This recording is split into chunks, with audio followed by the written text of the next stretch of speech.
प्रियंका डॉक्टरी की पढ़ाई कर रही थी, लेकिन उसकी सास कोकिला को उसका डॉक्टर बनना बिल्कुल पसंद नहीं था और वो जानबूझकर उसे घर के कामों में उलझा कर रखती थी।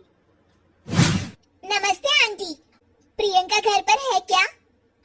क्यों, कौन है तू और तुझे क्या काम है मेरी बहू से? जी, मैं उसकी सहेली नीलम हूँ। कल उसका एग्जाम है ना, और उसने मुझसे कुछ किताबें पढ़ने के लिए मंगाई थी, वही देने आई हूँ। अच्छा, तो तू है नीलम जो सारा दिन फोन पर मेरी बहू के कान भरती रहती है। देख लड़की, अगर आज के बाद तूने मेरी बहू को कुछ उल्टी सीधी पट्टी पढ़ाई तो मुझसे बुरा कोई नहीं होगा। और खबरदार, अगर आज के बाद तूने मेरी बहू को फोन किया या दोबारा इस घर में दिखाई दी। अरे माँ जी, पता नहीं आप किस जमाने की औरत है। मैं तो सिर्फ आपकी बहू की मदद करना चाहती थी, लेकिन क्या करे, बेचारी की फूटी किस्मत है जो उसे आप जैसी सास मिली है। ठीक है, जाती हूँ मैं। हाँ हाँ जा, बड़ी आई मुझे भाषण देने वाली, तेरे जैसी बहुत देखी मैंने। शाम को प्रियंका अपने पति के साथ घर आती है। माँ जी, मेरी सहेली नीलम आई थी क्या? अरे बड़ी बदतमीज है तेरी सहेली, बड़ों से बात करने का जरा भी ढंग नहीं है। उसे तो मैंने डांट के भगा दिया। हे भगवान, अब क्या होगा? कल मेरा एग्जाम है। अरे तेरी इस बेकार की पढ़ाई में क्या रखा है? बड़ी आई डॉक्टर बनने। चुपचाप घर के कामों में ध्यान दे। कल मेरी कुछ सहेली आ रही है, उनकी खातिरदारी में कोई कमी नहीं होनी चाहिए, समझी? जी माँ जी। प्रियंका की सास मुंह फुला के वहाँ से चली जाती है। प्रियंका का अगला पूरा दिन अपनी सास की सहेलियों की आवभगत और घर के काम में बीत जाता है और प्रियंका एग्जाम नहीं दे पाती। उस रात प्रियंका अपने पति करण को सारी बात बताती है। अब क्या बोलूं, ये माँ भी ना, कोई बात नहीं, अब तुम अपना मूड ठीक कर लो, अगली बार अपनी एग्जाम की तैयारी अच्छे से कर लेना। फिर कुछ दिनों के बाद, अरे कोकिला बहन, तेरी बहू है क्या घर पर? अरे क्या हुआ भारती, तू इस तरह लंगड़ा क्यों रही है?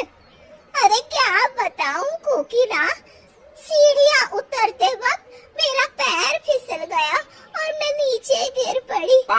मेरे पैर में बुरी तरह सूजन आ गई है, इसलिए तेरी बहू से दवा पानी कराने आई हूँ।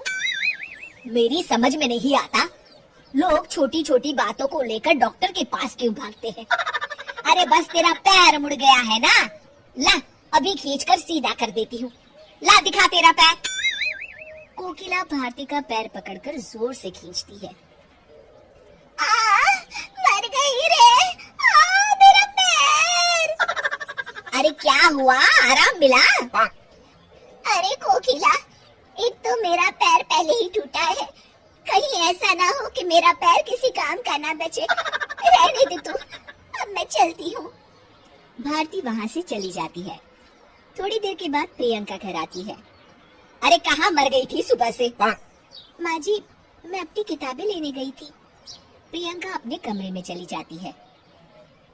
अच्छा, इन किताबों ने इसका दिमाग खराब कर रखा है, ये किताबें ही सारी मुसीबत की जड़ है। रद्दी पेपर, लोहा, प्लास्टिक, खाली बोतल। ए रद्दी वाले, यहाँ। जी माँ जी, अभी आया। ये सभी किताबें ले ले। अरे माँ जी, ये सब तो अंग्रेजी की बड़ी बड़ी महंगी किताबें लगती है, आप इन्हें क्यों बेच रही हैं? अरे नास पीटे, तुझे क्या करना है? कौन सी किताबें हैं कौन सी नहीं, तू तो बस अपना काम कर और इन्हें लेकर यहाँ से चला जा। जी माँ जी।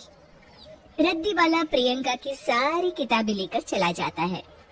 प्रियंका को जब इस बात का पता चलता है तो वो बहुत दुखी होती है और अपनी पढ़ाई पूरी करने के लिए लाइब्रेरी जाने लगती है। कुछ दिनों के बाद, अरे मर गई रे।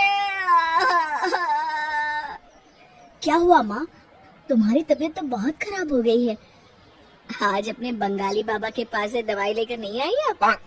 अरे नाम मत ले उस बंगाली बाबा का, वो तो खुद अपना इलाज नहीं कर सकता, मेरा इलाज क्या खाक करेगा।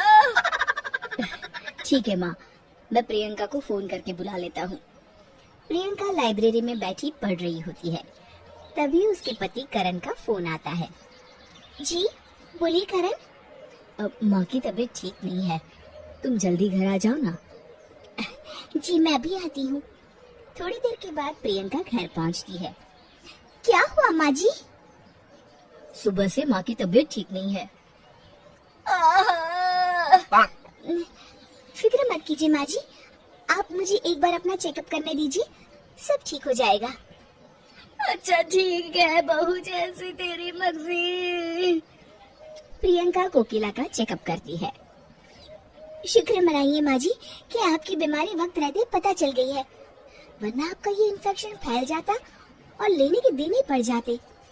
प्रियंका अपनी सास को एक इंजेक्शन लगा देती है और कुछ दवाइयाँ खाने के लिए दे देती है। अब आप एकदम ठीक हो जाएंगी। कुछ दिनों के बाद कोकिला पूरी तरह ठीक हो जाती है। अपनी बहू के साथ किए गए गलत व्यवहार को याद करके कोकिला को बड़ा बुरा लगता है और वो अपनी गलती का पश्चाताप करने के लिए अपनी बहू को उसकी किताबें लाकर देती है। मुझे माफ कर दे बहू, अगर तू सही वक्त पे मेरा इलाज नहीं करती तो पता नहीं क्या होता। अरे माँ जी, आप ये कैसी बातें कर रही हैं? मैंने जो भी किया वो तो बहू होने के नाते मेरा फर्ज था।